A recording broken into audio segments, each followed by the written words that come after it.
Mesdames, Messieurs les ministres et secrétaires d'État, Excellences, Mesdames, Messieurs les ambassadeurs et représentants du corps diplomatique, Mesdames, Messieurs les partenaires techniques et financiers, honorables élus territoriaux, nobilités religieuses et coutumières, Mesdames, Messieurs les représentants du secteur privé, de la société civile, des organisations d'agriculteurs, d'éleveurs, de pêcheurs, d'artisans, Mesdames, Messieurs les représentants des femmes et des jeunes, honorables représentants des forces vives de la nation, honorables invités en vos rangs et titres, mes chers compatriotes. Je voudrais avant tout propos exprimer ma compassion et ma solidarité, consacrer une volonté collective de rompre avec des pratiques d'un autre temps. Il a également consacré un projet politique inédit qui trouve sa source dans les valeurs séculaires de notre nation, bâties sur l'honneur et la dignité.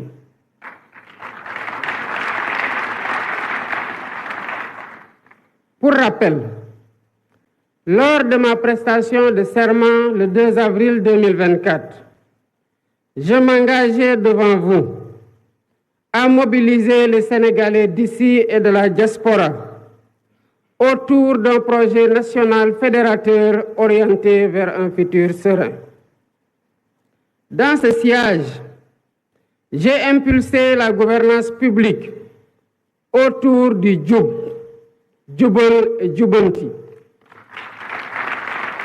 pour transcrire dans nos actes et discours de tous les jours la cause primordiale et la volonté sacrée du peuple sénégalais souverain.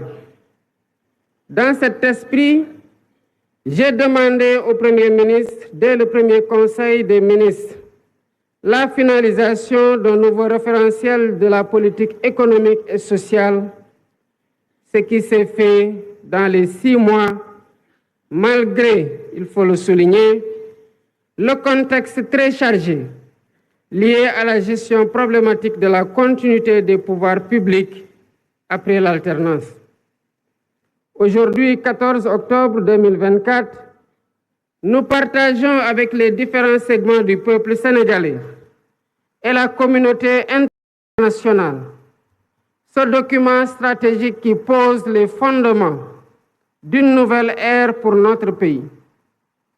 La vision Sénégal 2050, agenda national de transformation, révèle donc assurément la dynamique d'un pacte social national pour bâtir un Sénégal souverain, un Sénégal juste, un Sénégal prospère. Ce document traduit en profondeur notre ambition de dépasser les clivages et les défis et de réviser totalement les schémas classiques du passé qui entraînent une stagnation et une régression sociale inacceptable, entretenue par une gouvernance de confort vigoureusement indexée et fortement rejetée par les populations. Les populations déterminées à changer inéluctablement leur sort. Avec le référentiel présenté et déployé, nous devons consolider durablement une nation solidaire, une nation résiliente et résolument ancrée dans la modernité, le progrès et le bien-être de chaque Sénégalaise et de chaque Sénégalais. Au demeurant, nous prenons date à partir d'un héritage lourd, marqué par une situation économique, budgétaire, financière et sociale extrêmement difficile et complexe, qui trouve des explications dans la mauvaise direction empruntée par notre pays dès les premières années de notre indépendance. Mesdames et messieurs, notre économie extravertie a été neutralisé par un modèle d'exploitation des matières premières sans valorisation ni transformation locale notable, laissant notre secteur privé national trop faible, une industrie en miniature et nos jeunes talents en quête d'opportunités désespérées, souvent poussés à chercher un avenir ailleurs. Ces choix généralement imposés ont non seulement limité notre potentiel de développement, mais ils ont aussi peu à peu dépossédé le pays de la maîtrise de son destin. Je ne saurais m'étendre outre mesure sur ces diagnostics inquiétants. À première vue, et mettre notre Sénégal sur une trajectoire d'exigence, d'espérance, de performance et de progrès.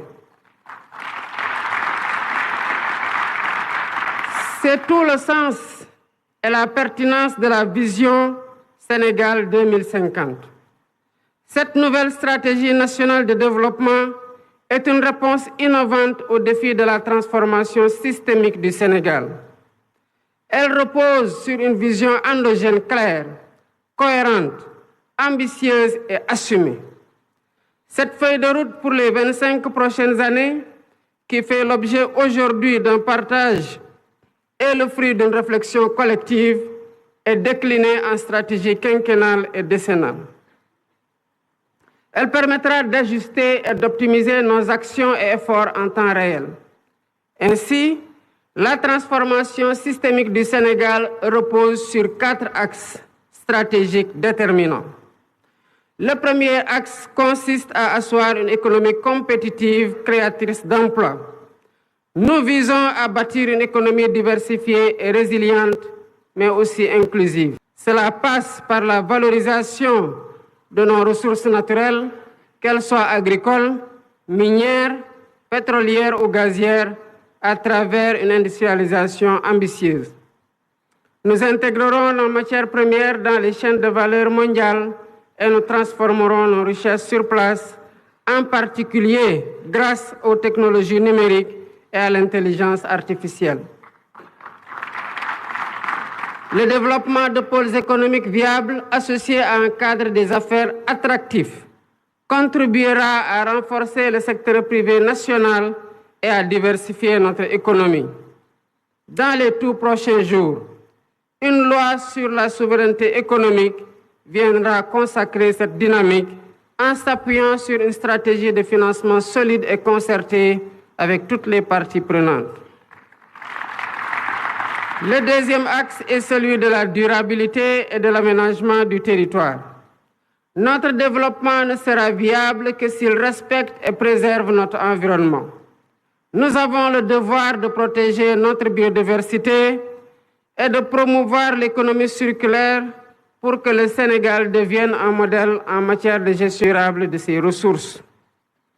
En parallèle, l'aménagement équilibré de notre territoire sera assuré grâce à 6 grands corridors de développement qui désenclaveront les zones rurales et relieront les pôles de croissance. Nous veillerons à offrir à tous un accès équitable aux infrastructures essentielles, en particulier dans les régions les plus reculées. L'expansion des énergies renouvelables telles que le solaire et l'éolien jouera un rôle central dans la transition énergétique du Sénégal afin que nous puissions léguer aux générations futures un pays respectueux de son environnement et en phase avec les défis climatiques.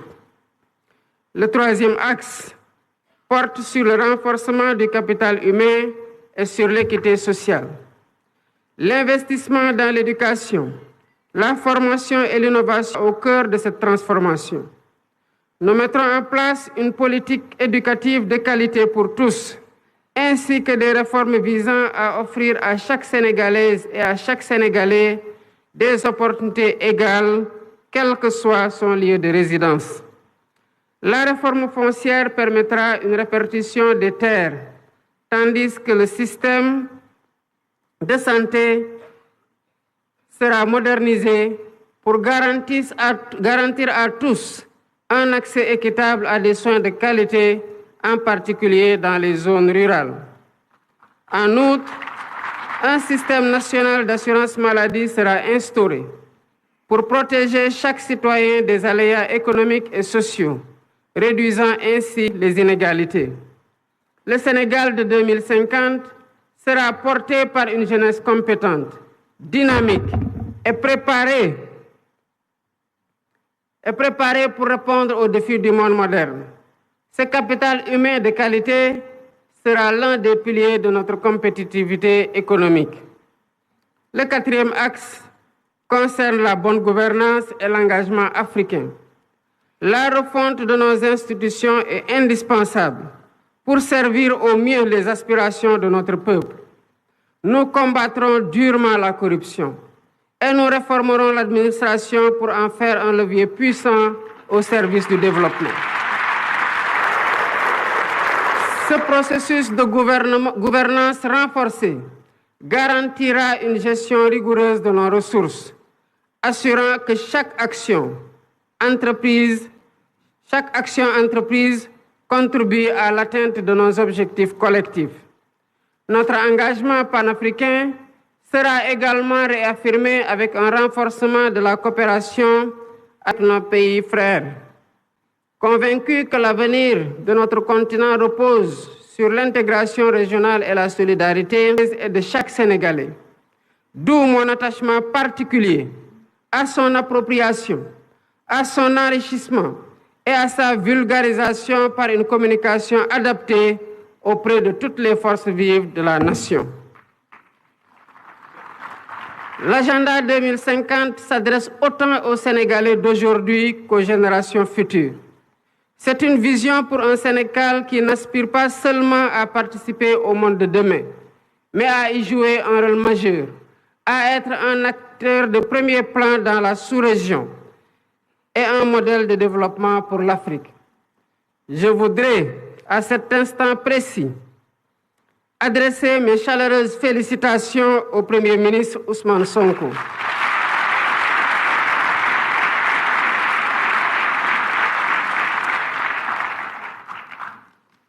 Il a mené de main de maître avec l'ensemble du gouvernement, les services de l'État et les experts nationaux du public et du privé associés ce travail de conception exceptionnel d'une rare pertinence qui démontre la qualité du capital humain national. Mes chers compatriotes, notre volonté ne pourra être complète que si nous avons les moyens de notre autonomie économique, monétaire, énergétique, alimentaire, mais aussi sociale et culturelle. Le chemin que nous empruntons est exigeant, mais il est le seul à même de garantir notre succès durable. Les citoyens doivent être exigeants envers les gouvernants, mais chaque citoyen doit aussi être exigeant avec soi-même dans son apport personnel dans l'œuvre de construction nationale. C'est ainsi qu'ensemble, comme un seul peuple, poursuivant le même but et animés de la même foi en notre progrès, nous construirons un Sénégal plus fort, un Sénégal plus juste, un Sénégal plus prospère. Vive le Sénégal souverain. Je vous remercie de votre aimable attention.